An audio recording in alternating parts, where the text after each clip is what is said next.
اعوذ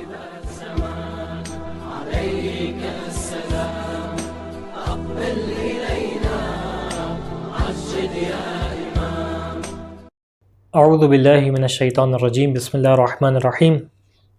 ایام فاطمیہ سلام اللہ علیہا کہ جیسے ہی ایام آتے ہیں اور شہزادی کی مصیبت کو بیان کیا جاتا ہے تو ایک سوال جو اکثر جوانوں کے ذہن میں آتا ہے اور اکثر مخالفین کی جانب سے پیش کیا جاتا ہے، وہ سوال یہ کہ کیسے ہو سکتا ہے کہ مولا کائنات موجود تھے، مولا کائنات کے ہوتے ہوئے تمام مظالم ہو گئے؟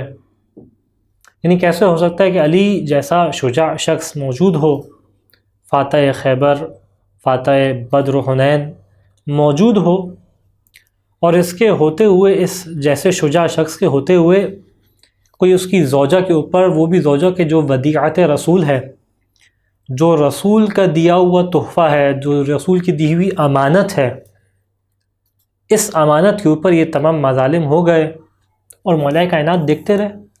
کس طریقے سے ممکن ہے؟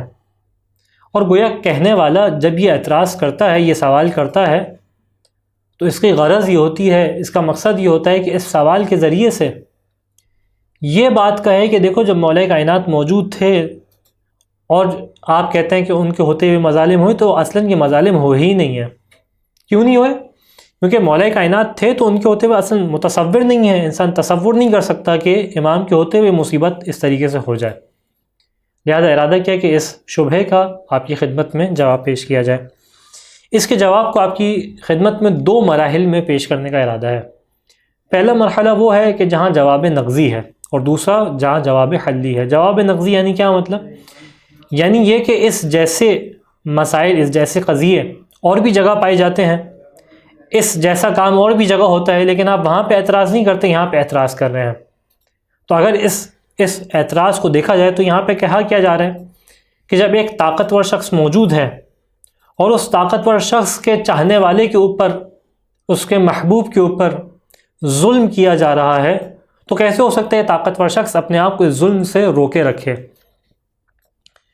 لہٰذا ہمیں اسی قسم کے قضیے اور بھی مقامات پہ دکھائی دیتے ہیں۔ آپ کہیں کہ کہاں دکھائی دیتا ہے؟ آپ دیکھیں تاریخ انبیاء کے اندر انبیاء کے اوپر کتنے مظالم ڈھائے گئے ہیں، کتنے انبیاء کو بنی اسرائیل نے قتل کیا ہے، کس بے دردی کے ساتھ قتل کیا۔ جناب یحییٰ کے سر کو ایک فاسقہ عورت کے سامنے پیش کیا گیا تشت میں۔ تو کتنے بڑے عظیم مظالم ہیں جو انبیاء کے اوپر ڈھائے گئے۔ خود رسول خدا ختم مرتبہ صلی اللہ علیہ وآلہ وسلم جو حبیب خدا ہیں، جو افضل ترین مخلوق کائنات میں خدا کے محبوب ترین خلقت ہے، اس مخلوق کے اوپر کتنے ظلم ڈھائے گئے کہ کبھی طائف کی وادی میں ہے تو اتنے لہو لہان ہیں کہ آپ کی نعلین بھی لہو لہان ہو چکی ہے۔ اتنے مظالم ہیں جو آپ کے اوپر ڈھائے گئے۔ تو خدا اس موقع پہ موجود تھا، خدا کی طاقت بھی موجود تھی، خدا دیکھ بھی رہا تھا، درک بھی کر رہا تھا، اور اس بات کے اوپر قادر بھی تھا کہ اپنے حبیب کو اور انبیاء کو ان مظالم سے نکال کے قتل ہونے سے بچا لے، لیکن خدا نے یہ کام نہیں کیا۔ تو آپ یہاں پہ بھی اعتراض کیجئے کہ اصل یہ کوئی مظالم انبیاء کے اوپر نہیں ہوئے اور رسول کے اوپر کوئی ظلم نہیں ہوا، اور جن انبیاء کو قتل کیا گیا، ناحق قتل کیا گیا، ان میں سے کسی نبی کو قتل نہیں کیا گیا۔ کیوں قتل نہیں کیا گیا؟ کیوں کسی نبی پہ ظلم نہیں ہوا؟ کیونکہ اس کے زمانے میں خدا موجود تھا، خدا صاحب قدرت تھا۔ جب خدا جیسا صاحب قدرت ہو تو کیسے ظلم ہو سکتا ہے؟ تو اس کا مطلب ہے کہ بعض ایک مقامات ایسے ہوتے ہیں کہ جہاں صاحب قدرت ہوتے ہوئے بھی اس کے محبوب کے اوپر، اس کے حبیب کے اوپر ظلم کیا جاتا ہے، اور صاحب قدرت برداشت کر رہا ہوتا ہے، صبر کر رہا ہوتا ہے کسی حکمت کی بنا کے اوپر۔ اچھا، آپ کہیں کہ خدا سے معاملے کو ذرا نیچے لے کے آئیں، بندوں کی بات کریں، تو ہمیں یہ بندوں کے اندر بھی یہ معاملہ اسی انداز سے دکھائی دیتا ہے۔ آپ اگر دیکھیں خود زمانہ رسول کے اندر جو ابتدائی اسلام کا زمانہ تھا، کہ جہاں پہ ابتدائی طور پہ جو لوگ جو ہے وہ ایمان لے کے آ رہے تھے، وہاں پہ دیکھیں جناب عمار یاسر کی والد جناب یاسر اور آپ کی والدہ جناب سمیہ کے بارے میں تاریخ نے کیا لکھا ہے، کس طریقے سے ان کو مظلومانہ انداز سے اس بات کے اوپر شہید کر دیا گیا کہ یہ جو ہے وہ رسول خدا کے اوپر ایمان لے کے آئے ہیں، اسلام کو قبول کرتے ہیں۔ اس اسلام کے قبول کرنے کی وجہ سے آپ کو شہید کیا گیا۔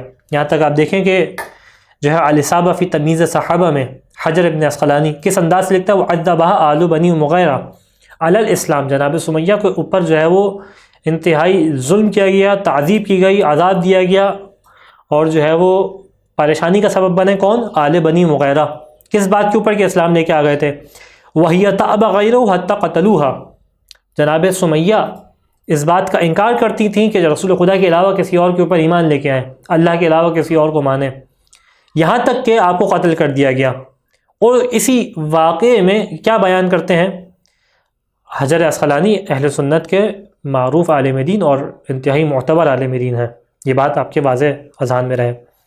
کان رسول اللہ صلی اللہ علیہ وآلہ وسلم یمر بعمار و امہ، جناب رسول خدا جناب عمار کے جب جناب عمار کے اوپر ظلم کیا جا رہا تھا اس مکے کے ابتدائی دنوں میں، جب اسلام کو انہوں نے قبول کیا، آپ جناب عمار سے جناب عمار کی والدہ اور جناب عمار کے والد کے پاس سے گزرے۔ وَهُمْ يُعَذَّبُونَ بِالْأَبْطَاحِ فِي رَمَضَانَ، ان کو جو ہے وہ گرم ریت پہ لٹا کے ان کے اوپر جو ہے وہ ظلم کیا جا رہا تھا، عرب کی تپتی ہوئی گرم ریت ہے اس کے اوپر لٹا کے ان کے اوپر جو ہے وہ ظلم کیا جا رہا تھا۔ رسول خدا نے آ کے یہاں پہ دفاع نہیں کیا۔ اب دیکھیں رسول خدا کیا طاقت نہیں رکھتے، کیا رسول خدا کی قوت بازو کم تھی؟ لیکن رسول خدا نے کیا کہا کہ صبراً یا آل یاسر موعدکم الجنہ، اے آل یاسر صبر کرو، تمہارا وعدہ اللہ سے جنت کا وعدہ ہے۔ تو سوال کریں کہ رسول خدا نے کیوں اس موقع پہ جنگ نہیں کی، اس موقع پہ کیوں جو ہے وہ اپنی قوت بازو کا استعمال نہیں کیا، بلکہ کیوں کہا صبر کرو؟ اس کا مطلب ہے کوئی ایسا موقع تھا، کوئی ایسی حکمت تھی رسول خدا کے پاس کہ جس کی وجہ سے ظلم کو دیکھتے رہے، اس مصیبت کو دیکھتے رہے، لیکن پھر بھی آگے بڑھ کے دفاع نہیں کیا۔ پہلا تو یہ جواب حلی ہے کہ اور بھی جواب نقضی ہے کہ یہ اور بھی موارد ہیں جہاں پہ اس طریقے سے ہمیں واقعات دکھائی دیتے، کوئی نیا مورد نہیں ہے کہ مولا کائنات کے سامنے اگر ظلم کیا جا رہا ہے اور مولا کائنات صبر کر رہے ہیں۔ دوسرا اگر اس کے جواب حلی کی جانب آئیں، یہ دیکھیں کہ واقعاً قضیہ کیا تھا، کیا اس طریقے سے تھا کہ مولا کائنات ہاتھ پہ ہاتھ رکھ کے بیٹھے ہوئے تھے، یا نہیں مولا کائنات نے بڑھ کے دفاع کیا ہے؟ تو ہم اس ابتدائی مصدر کو دیکھیں جہاں سے ہمیں اس مصیبت کی روایت دکھائی دیتی ہے، یعنی کون سا؟ جناب کتاب سلیم ابن قیس ہلالی، یہ بنیادی مصدر ہے، منبع ہے تاریخ کی ابتدائی ان کتابوں میں سے ہے کہ جو تاریخ کی ابتدائی ترین کتابیں لکھی گئیں، اور اس میں جناب سلمان فارسی سے جناب سلیم جو ہے روایت نقل کر رہے ہیں۔ دیکھیں کس انداز سے مولا کائنات نے اس کے اوپر ریئیکٹ کیا، مولا کائنات کا کس انداز سے اس کے اوپر جو ہے وہ اس کو بڑھ کے شہزادی کا دفاع کرنا تھا، یعنی ایسا نہیں ہے کہ مولا کائنات بیٹھے رہے اور یہ ظلم ہوتا رہا، نہیں، اس رسول کی وصیت کے ساتھ جتنا صبر کر سکتے تھے اور صبر کے ساتھ جتنا دفاع کر سکتے تھے اتنا دفاع کیا۔ یہاں تک کہ سلمان فارسی جب سلیم ابن قیس کو اس واقعے کی تفصیل بتا رہے تھے تو بیان کرتے ہیں فوتب علی بن ابی طالب فاخذ بتلابیب، کہ جیسے یہ ظلم ہو گیا شہزادی کے اوپر، عظیم مصیبت ڈھائی گئی، فوراً مولا کائنات لپک کے آگے بڑھے، فاخذ بتلابیب، اور گریبان سے فلانے کو پکڑ لیا، ثم حزہ فصرعہ ووجع انفہ ورقبتہ، یہاں تک کیا کیا کہ یہاں تک گریبان سے پکڑ کے زور سے زمین پہ پٹک دیا اور ناک کے اوپر جو ہے وہ ہاتھ سے زور سے مار رہے تھے۔ سلمان یہ روایت نقل کریں مولا کائنات وہم بقتل، یہاں تک کہ فلانے کے قتل کا ارادہ مولا کائنات نے اس موقع پہ کر لیا کہ جب یہ عظیم ترین ظلم ہو چکا تھا، وہم بقتل۔ اور دیکھیں راوی اگر سلمان کے علاوہ کوئی اور ہوتا تو ہم یہاں پہ روایت پہ سوال کرتے، لیکن راوی وہ ہے جو مزاج علی ابن ابی طالب علیہ الصلوۃ والسلام کو سمجھتا ہے، اور وہ کہہ رہے ہیں کہ فہم بقتل، اس موقع پہ قتل کا ارادہ کر لیا تھا۔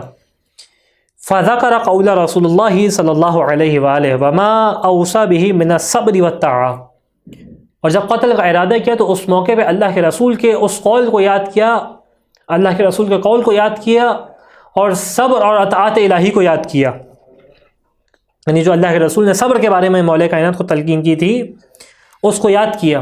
فقال، اور اس موقع پہ فلانے سے کہا کہ والذی کرم محمد بنبوت ابن السحاق لولا کتاب من اللہ سبق لعلمت انک لا تدخل بیتی، کہ دیکھو اس کی قسم، اس خدا کی قسم کہ جس نے جناب رسول خدا محمد مصطفیٰ صلی اللہ علیہ وآلہ وسلم کو نبوت سے کرامت بخشی، اے فلاں اگر اللہ کی جانب سے کتاب نہ گزری ہوتی تو تم جانتے کہ تم میرے گھر میں داخل نہیں ہو سکتے تھے.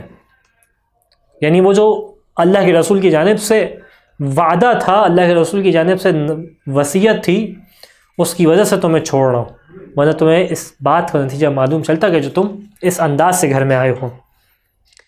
اب سوال، وہ اللہ کے رسول کی کیا وصیت تھی جس کی وجہ سے مولا کائنات نے صبر کیا؟ یعنی خود یہ آپ جب سوال کرتے ہیں جو شبہ ایجاد کیا جاتا ہے کہ کس طریقے سے ہو گیا کہ مولا کائنات موجود تھے اور یہ جو ہے وہ ظلم ڈھایا گیا، تو یہ ایک جانب سے شبہ ہے، ایک جانب سے مولا کائنات کی مظلومیت ہے، مولا کائنات کے صبر کا عروج ہے کہ کس طریقے سے ہو گیا کہ مولا کائنات نے سب دیکھتے رہے اور صبر کر گئے. یعنی صبر کی عجیب منزل ہے. یہ ہمیں حیات رسول کے اندر مختلف مقامات پہ دکھائی دیتا ہے کہ جہاں اللہ کے رسول نے مولا کائنات کو صبر کی نصیحت کی، یہاں تک اس بارے میں بھی بتلایا کہ میرے بعد کیا کیا مظالم ہیں جو ڈھائے جائیں گے، اور ان کو بتلاتے ہوئے اس بات کی جانب بھی کہا کہ دیکھو تمہیں صبر کرنا ہوگا. مختلف مقامات ہیں، ایک مقام آپ کے سامنے پیش کرتا ہوں کہ جب رسول کا آخری لمحہ تھا اور جس موقع پہ رسول کے آخری لمحات کے موقع پہ ایک جانب جناب سیدہ سلام اللہ علیہ، ایک جانب حسنین علیہ السلام، ایک جانب مولا کائنات موجود تھے. اس موقع پہ رسول نے اپنے آخری لمحات کے اندر مولا کائنات کو کیا وصیت کی، اور یہ وصیت صرف اس موقع پہ نہیں ہے. ہم اگر تاریخ رسول کے اندر دیکھیں تو اس کے علاوہ بھی مختلف مواقع میں ہمیں یہ وصیت رسول کی دکھائی دیتی ہے. کیا بیان کیا؟ یا علی انک ستلقی بعد علی قریش شدہ، اے علی میرے بعد قریش کی جانب سے آپ کے اوپر مشکلات ہوں گی، پریشانیاں ہوں گی. من تظاہرہم علیک وظلمہم لک، کیا مشکل ہوگی کہ آپ کے خلاف نکل آئیں گے، ابھی تک جو چھپے ہوئے ہیں یہ آپ کے خلاف باغی ہو جائیں گے گویا. وظلمہم لک، اور آپ کے اوپر ظلم کریں گے. فإن وجدت اعوانا علیہم فجاہدہم وقاتلہم من خالفک بمن وافقک. اے علی اس موقع پہ آپ دیکھیے گا کہ اگر آپ کے ساتھ دینے والے افراد موجود ہیں تو ان کے ذریعے سے جہاد کیجئے گا، ان کے ذریعے سے قتال کیجئے گا، جنگ کیجئے گا. فَإِن لَمْ تَجِدْ أَعْوَانًا، لیکن اگر دیکھیں کہ لوگ ساتھ نہیں دے رہے، یہاں پہ اس کا مطلب یہ نہیں کہ مولا کائنات ان لوگوں کے محتاج ہو گئے، نہیں، محتاج نہیں ہے، لیکن حکمت الہی یہ ہے کہ علی اگر لوگ ساتھ نہ دے تو آپ کو صبر کرنا ہے، لوگ ساتھ نہ دے تو آپ کو صبر کرنا ہے. ایسا نہیں ہے کہ آپ اکیلے غلبہ حاصل نہیں کر سکتے، اس بات کو یہ جانب نہیں کہا جا رہا، لیکن اگر لوگ ساتھ نہ دیں تو آپ نے صبر کرنا ہے. فَإِن لَمْ تَجِدْ أَعْوَانًا فَاصْبِرْ وَكَفَّ يَدَكَ، علی اگر لوگ ساتھ نہ دیں تو صبر کیجیے گا اور اپنے ہاتھوں کو روک کے رکھیے گا. یعنی وہ رسول خدا بھی یہ بات سمجھ رہے ہیں کہ یہ صبر آسان نہیں ہوگا، اپنے ہاتھوں کو روک کے رکھیے گا، کف ید کیجیے گا. یہاں تک کہ یہ بھی بیان ہوا کہ مولا کائنات نے خود بیان کیا صبر کتنا مشکل تھا علی کے لیے، کہ صبر تو وفی العین قضا وفی الحلق شجا ارا تراثی لہبا، کہ میں نے دیکھا صبر کتنا مشکل تھا، میں نے صبر کیا. کس طریقے سے؟ گویا حلق میں جو ہے وہ کانٹا پھنسا ہوا ہو. ذرا تصور کریں جب حلق میں کوئی شے پھنستی ہے تو انسان کتنا اذیت میں ہوتا ہے، کتنی پریشانی میں ہوتا ہے. وفی الحلق قضا، میرے حلق میں کیا تھا؟ گویا ایک کنکر، ایک کانٹا پھنسا ہوا تھا. وفی العین قضا، میری آنکھ میں کانٹا تھا. کتنا سخت ہے کہ انسان کی آنکھ کے اندر کانٹا ہو. وفی الحلق شجا، حلق کے اندر ہڈی پھنسی ہوئی تھی. آنکھ میں کانٹا تھا، حلق کے اندر ہڈی تھی. یہ صبر کتنا مشکل تھا، اسی کیفیت کو بیان کریں. ارا تراثی نہبا، میں دیکھ رہا تھا کہ میری میراث کو لوٹا جا رہا ہے، چھینا جا رہا ہے اس میراث کو، اور اس موقع کے اوپر بھی کیا کر رہا تھا؟ میں صبر کر رہا تھا. یہاں تک کہ اب ایک اسی سے مرتبط سوال وہ اہم ترین وہ یہ کہ کیا حکمت تھی صبر کی، کیوں اللہ کے رسول نے صبر کی تلقین کی تھی. تو یہاں پہ جو بعض علماء تعبیر پیش کرتے ہیں، مثال پیش کرتے ہیں، اور جس کی جانب ہمیں مولا کائنات کے ایک خطبے کے اندر ایک اشارہ بھی دکھائی دیتا ہے، اور وہ یہ کہ اس کو ایک مثال کے ذریعے سے بیان کیا جاتا ہے. مولا کائنات کے پاس ایک قضیہ آیا، یہ حقیقی واقعہ پیش آیا. مولا کائنات کے پاس ایک قضیہ آیا، دو عورتیں ہیں اور ایک بچہ ہے، اور دونوں عورتیں دعویٰ کر رہی ہیں کہ یہ بچہ میرا ہے. پہلی عورت کہہ رہی ہے کہ میرا بچہ ہے، دوسری عورت کہہ رہی ہے میرا بچہ ہے. اس زمانے میں اب جینیٹک جو ہے وہ ٹیسٹنگ تو موجود نہیں ہے کہ خون کے ذریعے سے ٹیسٹ کر لیا جائے کس کا بچہ ہے. مولا کائنات نے حکم دیا، کہا کہ بچے کے 2 ٹکڑے کر دیا جائے، آدھا ٹکڑا اس عورت کو دے دیا جائے، آدھا ٹکڑا اس عورت کو دے دیا جائے. جو حقیقی ماں تھی فوراً آگے بڑھی، کہا نہیں اس کو ٹکڑے نہ کریں بلکہ دوسری عورت کو دے دیں. کہا یہی حقیقی ماں ہے. کیا بات تھی یہاں پہ بات یہ تھی کہ جب اس نے دیکھا کہ اس کے بچے کے 2 ٹکڑے ہو رہے ہیں، اس کے بچے کو تباہ و برباد کیا جا رہا ہے، ختم کیا جا رہا ہے، تو بچے کے ختم ہونے سے بہتر اس نے اس بات کی سلامتی جانی کہ کسی اور کے پاس رہے لیکن میرا بچہ زندہ رہے. یہاں پہ 2 اسلام کے دعوے دار تھے، ایک مولا کائنات ہے، ایک مولا کائنات کے مقابلے میں آنے والا ہے. ایک جانب مولا کائنات ہیں، مولا کائنات کے پاس 2 آپشنز ہیں، یا تو اس جانب آگے بڑھیں، لیکن ہاں اس بڑھنے سے گویا اسلام خطرے میں آئے گا. کتنے ایسے افراد تھے کہ جو زمانے رسول میں کافر ہوا کرتے تھے، مولا کائنات کے پاس آئے ظاہری اسلام کا لبادہ اوڑھ کے اور کہا کہ علی آپ خروج کیجئے، ہم آپ کا ساتھ دیں گے. مولا کائنات نے منع کر دیا، کہا تمہیں اسلام کی کب سے جو ہے وہ فکر لاحق ہو گئی. اس کا مطلب کیا ہے کہ ان کو اصل اسلام کی فکر تھی، بچہ سالم رہے بھلے کسی اور کے پاس رہے. اسلام اپنے ابتدائی دنوں میں تھا، اسلام اپنی بالکل جو ہے وہ نومولود کیفیت میں تھا. رسول کی ہجرت کو ابھی 11 سال ہوئے تھے. اس بات پہ اکتفا کر لیا گیا کہ ہم صبر کر لیں گے، ہم مصیبت کو برداشت کر لیں گے، اپنے حق کو چھنتا ہوا دیکھ لیں گے کہ لیکن اسلام باقی رہے. یہاں تک کہ میں نے کہا کہ اس کی جانب مولا کائنات کا اشارہ بھی دکھائی دیتا ہے کہ وہی کس انداز سے اشارہ کیا. شرح نہج البلاغہ میں ابن حدید نے یہ جملہ نقل کیا ہے مولا کائنات کا، وَإِمَ اللَّهِ لَوْلَا مَخَافَةُ الْفِرْقَةِ بَيْنَ الْمُسْلِمِينَ وَأَنْ يَعُودَ الْكُفْرِ، کہ خدا کی قسم اگر مجھے اس بات کا خوف نہ ہوتا کہ مسلمانوں کے درمیان تفرقہ ہو جائے گا اور جو ہے وہ واپس کفر کی جانب پلٹ جائیں گے، وَيَبُورَ الدِّينَ اور دین ہلاک ہو جائے گا، لَكُنَّ عَلَى غَيْرِ مَا كُنَّ لَهُمْ عَلَيْهِ، تو ہم لوگ جس کیفیت میں تھے اس کے علاوہ دوسری کیفیت میں پاتے. یعنی ہمیں تم دیکھتے ہم الگ کیفیت میں ہوتے جس کیفیت میں ہم نے زندگی کو گزارا. اور اس کے بعد آخر میں اہم ترین نقطہ وہ یہ کہ اگر مولا کائنات نے صبر کیا ہے تو اس کا ہرگز مطلب یہ نہیں کہ مولا کائنات نے کسی مقام پہ احتجاج نہیں کیا، اپنے حق کو بیان نہیں کیا. ایک جانب صبر کیا، صبر بھی اس انداز سے کیا کہ شہزادی کا دفاع کیا، ہاں لیکن اس بڑھ کے اس انداز سے قصاص نہیں لیا، شہزادی کا تلوار کا استعمال نہیں کیا، لیکن دفاع کیا ایک حد تک.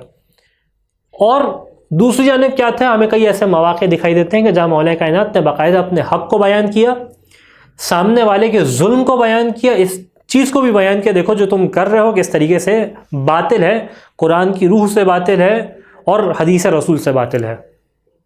خدا بندہ متعال سے دعا ہے کہ ہمیں اس مطلب کو سمجھنے کی اور شہزادی کی مصیبت کو بہترین انداز سے منانے کی توفیق عطا فرما.